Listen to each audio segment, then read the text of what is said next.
Hi, this is Heather from firststepreading.com. I got the question how to use bingo dabbers to practice sight words. So I did this on the computer. You could just draw it by hand. You draw circles around sight words. This one I put a lot of A's on because she's going to try to find the word A.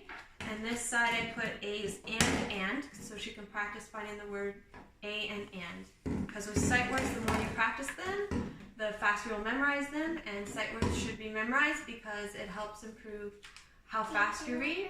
And if you read fast, you'll understand more of what you're reading. So, Haley, can you find the word A? I was worried they're not messed up. Okay, they're not messed up. Which one do you want to use? They're not messed up either, yeah. Want to use red? Yeah, I want to open the red. I want to open the red. Oh, it's still open.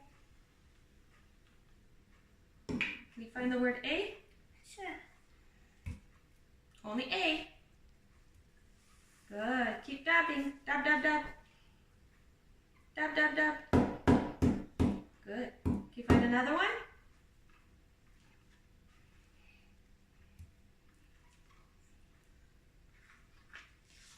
So the goal is to dab everywhere where they find the letter, and that's how you use bingo dabbers to find sight words.